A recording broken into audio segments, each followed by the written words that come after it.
Hi, ಎಲ್ರಿಗೂ ನಮಸ್ಕಾರ. Welcome to Shivam kitchen. ಈ ವೆದರ್ಗೆ ಟೀ ಟೈಮ್ಗೆ ಒಂದೊಳ್ಳೆ ಸ್ನ್ಯಾಕ್ಸ್ ಅಂತಲೇ ಹೇಳ್ಬೋದು ಮಸಾಲ ವಡೆ. ನಾನು ಮಾಡ್ತಿದ್ದಂಗೆ ನಮ್ಮ ಮನೇಲಿ ವಡೆ ಎಲ್ಲ ಖಾಲಿ, ಇಷ್ಟೇ ಉಳಿದಿರೋದು. ಬನ್ನಿ ಈ ಮಸಾಲ ವಡೆನ ಯಾವ ರೀತಿ ಮಾಡೋದು ಅಂತ ಹೇಳಿ ನೋಡ್ಕೊಬರೋಣ. ನಾನಿಲ್ಲಿ 3/4 kg ಕಡಲೆಬೇಳೆನ ತೊಗೊಂಡು ನೆನೆ ಹಾಕಿದ್ದೆ. ಈಗ ನೆಂದಿದೆ, ಅದನ್ನು ಗ್ರೈಂಡ್ ಮಾಡ್ಕೊತಾ ಇದ್ದೀನಿ. ಒಂದು 30 ರಿಂದ 40 ನಿಮಿಷ ಈ ಕಡಲೆಬೇಳೆನ ನೆನೆಸಿದ್ರೆ ಸಾಕು. ಈ ಕಡಲೆಬೇಳೆ ನೆನೆಯೋ ಅಷ್ಟರಲ್ಲಿ ಇದಕ್ಕೆ ಬೇಕಾಗಿರ್ತಕ್ಕಂಥ ಪದಾರ್ಥಗಳನ್ನೆಲ್ಲ ರೆಡಿ ಮಾಡಿ ಎತ್ತಿಟ್ಕೊಂಡಿದ್ದೀನಿ.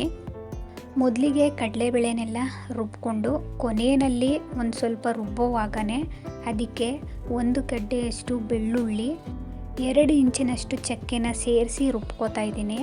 ಇದನ್ನು ಹಾಕೋದ್ರಿಂದ ಫ್ಲೇವರು ತುಂಬಾ ಚೆನ್ನಾಗಿರುತ್ತೆ. ಈಗ ಕಡಲೆಬೇಳೆನ ರುಬ್ಬಿದಾಗಿದೆ, ಅದನ್ನು ಚೆನ್ನಾಗಿ ಮಿಕ್ಸ್ ಮಾಡ್ಕೊತಾ ಇದ್ದೀನಿ. ಕಾಳು ಒಂದೊಂದು ಇದ್ದರೆ ಚೆನ್ನಾಗಿರುತ್ತೆ. ನಾನಿಲ್ಲಿ ಜಾಸ್ತಿ ಕಾಳನ್ನ ಬಿಟ್ಟಿಲ್ಲ, ನುಣ್ಣಗೆ ಪೇಸ್ಟ್ ಮಾಡ್ಕೊಂಡಿದ್ದೀನಿ. ಯಾಕಂದರೆ ನಮ್ಮ ಮಾವನಿಗೆ ಅಲ್ಲಿಲ್ಲ, ಈ ಥರ ನುಣ್ಣಗೆ ರುಬ್ಬಿ ಮಾಡಿದ್ರೆ ಅವರು ಸಹ ವಡೆನ ತಿಂತಾರೆ. ಈಗ ನಾನು ಇದಕ್ಕೆ ಸಣ್ಣದಾಗಿ ಹೆಚ್ಕೊಂಡಿರ್ತಕ್ಕಂಥ ಈರುಳ್ಳಿ, ಸಬ್ಬಕ್ಕಿ ಸೊಪ್ಪು, ಒಂದು ಸ್ವಲ್ಪ ಪುದೀನ ಸೊಪ್ಪು, ಹಾಗೆ ನುಗ್ಗೆ ಸೊಪ್ಪು ಸೇರಿಸ್ಕೊಂಡಿದ್ದೀನಿ. ನಾನಿಲ್ಲಿ ಕೊತ್ತಂಬರಿ ಸೊಪ್ಪನ್ನ ಸೇರಿಸಿಲ್ಲ, ಬೇಕು ಅಂದರೆ ಕೊತ್ತಂಬರಿ ಸೊಪ್ಪನ್ನು ಸಹ ಸೇರಿಸ್ಕೋಬೋದು. ನಮ್ಮ ಮನೆಯಲ್ಲಿ ಇರಲಿಲ್ಲ, ಖಾಲಿಯಾಗಿತ್ತು. ಹಾಗೆ ಇರೋ ಸೊಪ್ಪಲ್ಲೇ ಮಾಡ್ಕೊಳ್ಳೋಣ ಅಂತ ಹೇಳಿ ಮಾಡ್ತಾಯಿದ್ದೀನಿ. ಒಂದು 4 ರಿಂದ 5 ಹಸಿಮೆಣಸಿನಕಾಯಿನ ಸಣ್ಣದಾಗಿ ಕಟ್ ಮಾಡ್ಕೊಂಡಿದ್ದೆ, ಅದನ್ನು ಸೇರಿಸ್ಕೋತಾ ಇದ್ದೀನಿ. ರುಚಿಗೆ ತಕ್ಕಷ್ಟು ಉಪ್ಪು, ಹಾಗೆ 1/4 ಟೀ ಸ್ಪೂನಷ್ಟು ಸೋಡಾನ ಸೇರಿಸಿ ಚೆನ್ನಾಗಿ ಮಿಕ್ಸ್ ಮಾಡ್ಕೋತಾ ಇದ್ದೀನಿ. ರುಬ್ಬಿರ್ತಕ್ಕಂಥ ಕಡಲೆಬೇಳೆ ಹಿಟ್ಟು ಹಾಗೆ ಸೊಪ್ಪು, ಈರುಳ್ಳಿ ಎಲ್ಲ ಚೆನ್ನಾಗಿ ಒಂದೋ ಥರ ಮಿಕ್ಸ್ ಮಾಡ್ಕೋಬೇಕು.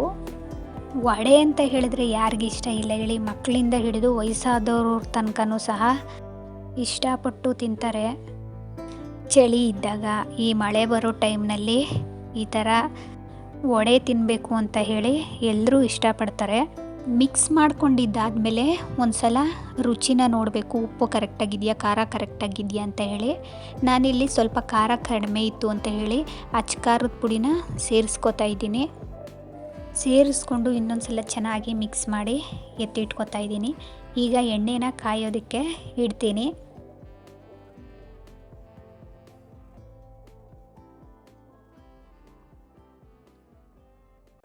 ಹಿಟ್ಟನ್ನ ಕಲಸಿ ಒಂದು 5 ರಿಂದ 6 ನಿಮಿಷ ಹಾಗೆ ಇಟ್ಟಿದ್ದೆ. ಈಗ ಎಣ್ಣೆ ಕಾದಿದೆ, ಇನ್ನೊಂದು ಸಲ ಹಿಟ್ಟನ್ನ ಚೆನ್ನಾಗಿ ಮಿಕ್ಸ್ ಮಾಡಿಕೊಂಡು ವಡೆನ ತಟ್ಟಿ ಎಣ್ಣೆ ಒಳಗಡೆ ಸೇರಿಸ್ಕೋತಾ ಇದ್ದೀನಿ. ನಾನಿಲ್ಲಿ ಪ್ಲಾಸ್ಟಿಕ್ ಕವರ್ನ ತೊಗೊಂಡಿದ್ದೀನಿ. ಇದ್ರ ಮೇಲೆ ತಟ್ಟಿದ್ರೆ ವಡೆ ತುಂಬಾ ಚೆನ್ನಾಗಿ ಬರುತ್ತೆ, ಎತ್ಕೊಳ್ಳೋದಕ್ಕೂ ಅಷ್ಟೇ ಈಸಿಯಾಗಿ ಬರುತ್ತೆ. ವಡೆನ ತಟ್ಟಿ ಒಂದೊಂದಾಗೆ ಎಣ್ಣೆ ಒಳಗಡೆ ಬಿಟ್ಕೊಂಡು ಚೆನ್ನಾಗಿ ಬೇಯಿಸ್ಕೊಳ್ತಾ ಇದ್ದೀನಿ. ಒಂದು ಕಡೆ ಬೆಂದ ಮೇಲೆ ಮತ್ತೊಂದು ಕಡೆನೂ ಸಹ ತುಂಬ ಚೆನ್ನಾಗಿ ಬೇಯಿಸ್ಕೊಳ್ತಾ ಇದ್ದೀನಿ. ತುಂಬಾ ಒಂಥರ ಬ್ರೌನ್ ಕಲರ್ ಬರೋವರೆಗೂ ಬೇಯಿಸ್ಕೋಬಾರ್ದು, ಸೀದೋಗ್ಬಿಡುತ್ತೆ. ಸ್ವಲ್ಪ ನೋಡಿ ಕಲರೆಲ್ಲ ಚೇಂಜ್ ಆದಮೇಲೆ ಬೇಯಿಸ್ಕೊಂಡು ಎತ್ಕೊಬಿಡ್ಬೇಕು. ನಾವು ಒಂದೊಂದೇ ವಡೆನ ತಟ್ಟಿ ಹಾಕುವಾಗ ಫಸ್ಟೇ ಹಾಕಿರ್ತೀವಲ್ಲ, ಆ ವಡೆ ಆಲ್ರೆಡಿ ಸ್ವಲ್ಪ ಬೆಂದಿರುತ್ತೆ. ಅದನ್ನು ಸ್ವಲ್ಪ ಸೈಡಿಗೆ ತಳ್ಕೊಂಡು ಕೆಳಗಡೆಯಿಂದ ಇನ್ನೊಂದಷ್ಟು ವಡೆಗಳನ್ನ ಹಾಕಿ ಒಂದೇ ಸಲಕ್ಕೆ ಸುಮಾರು ವಡೆಗಳನ್ನ ಬೇಯಿಸ್ಕೋಬೋದು. ಈ ಹದಕ್ಕೆ ಬಂದಮೇಲೆ ವಡೆಗಳನ್ನ ಎತ್ಕೋಬೇಕು, ಇಲ್ಲ ಅಂತ ಹೇಳಿದ್ರೆ ಸೀದೋಗ್ಬಿಡುತ್ತೆ.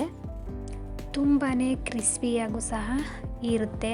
ಇನ್ನೂ ತೆಳ್ಳಗೆ ಬೇಕು ಅಂದರೆ ಇನ್ನೂ ಸ್ವಲ್ಪ ತೆಳ್ಳಗೆ ತಟ್ಟಿ ಸಹ ಸೇರಿಸ್ಕೋಬೋದು, ಅಥವಾ ಸ್ವಲ್ಪ ದಪ್ಪ ಬೇಕು ಅಂದರೆ ದಪ್ಪದಾಗೂ ಸಹ ತಟ್ಟಿ ಸೇರಿಸ್ಕೋಬೋದು. ತಿನ್ನೋದಕ್ಕೆ ತುಂಬಾ ಚೆನ್ನಾಗಿರುತ್ತೆ. ಬೆಳ್ಳುಳ್ಳಿ ಹಾಗೆ ಚಕ್ಕೆನ ಹಾಕಿರೋದ್ರಿಂದ ಅದ್ರ ಫ್ಲೇವರ್ ಕೂಡ ಈ ವಡೆನಲ್ಲಿ ಸೇರಿರುತ್ತೆ. ಈ ವಡೆನ ಎತ್ಕೊಂಡಿದ್ದಾದಮೇಲೆ ಉಳಿದ ಹಿಟ್ಟನ್ನು ಸಹ ವಡೆಯಾಗಿ ತಟ್ಕೊಂಡು ಸೇರಿಸ್ಕೊಂಡು ಎಲ್ಲ ವಡೆನೂ ಬೇಯಿಸ್ಕೊಂಡೆ. ನಾನು ಬೇಯಿಸ್ತಿದ್ದಂಗೆ ನಮ್ಮ ಮನೆಯಲ್ಲಿ ವಡೆ ಎಲ್ಲ ಖಾಲಿಯಾಗೋಯಿತು. ಉಳಿದಿರೋದು ಇಷ್ಟನಲ್ಲೇ ವಿಡಿಯೋನ ಮಾಡಿ ಸೇರಿಸ್ತಾ ಇದ್ದೀನಿ. ಈ ವಡೆನ ಹಾಗೆ ಸಹ ತಿನ್ಬೋದು, ಅಥವಾ ಪಾಯಸದ ಜೊತೆನೂ ಸಹ ತಿನ್ಬೋದು. ನಾನಿಲ್ಲಿ ಹೆಸರುಬೇಳೆ ಪಾಯಸನ ಮಾಡ್ಕೊಂಡಿದ್ದೆ. ಹೆಸರುಬೇಳೆ ಪಾಯಸದ ಜೊತೆಗೆ ಈ ವಡೆನ ತಿಂದ್ವಿ. ವಡೆನ ಆಗಲಿ ಬೋಂಡನೇ ಆಗಲಿ ಮಾಡೋದಕ್ಕೆ ಆ ಸೊಪ್ಪಿಲ್ಲ ಈ ಸೊಪ್ಪಿಲ್ಲ ಅಂತ ಹೇಳೋದ್ರ ಬದಲು ಇರೋ ಸೊಪ್ಪಲ್ಲೇ ಈ ಥರ ಮಾಡಿ ರುಚಿಯಾಗಿ ತಿನ್ಬೋದು. ಬರೀ ವಡೆ ಬೋಂಡ ಅಂತಲೇ ಅಲ್ಲ, ಬೇರೆ ಯಾವುದಾದ್ರೂ ರೆಸಿಪಿ ಆದರೂ ಅಷ್ಟೇ, ಏನಿರುತ್ತೋ ಮನೇಲಿ ಅದನ್ನೇ ಯೂಸ್ ಮಾಡಿಕೊಂಡು ಡಿಫ್ರೆಂಟಾಗಿ ರುಚಿಯಾಗಿ ರೆಸಿಪೀಸ್ಗಳನ್ನ ಟ್ರೈ ಮಾಡ್ಬೋದು.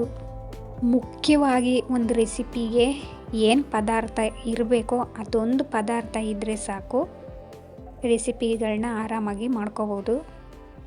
ಇವತ್ತಿನ ಈ ರೆಸಿಪಿ ನಿಮಗೆ ಇಷ್ಟ ಆಗಿದರೆ ಪ್ಲೀಸ್ ಒಂದು ಲೈಕ್ ಮಾಡಿ, ಶೇರ್ ಮಾಡಿ, ಹಾಗೆಯೇ ಸಬ್ಸ್ಕ್ರೈಬ್ ಮಾಡಿಕೊಂಡು ನನ್ನ ಚಾನಲ್ಗೆ ಸಪೋರ್ಟ್ ಮಾಡಿ. Thank you for watching.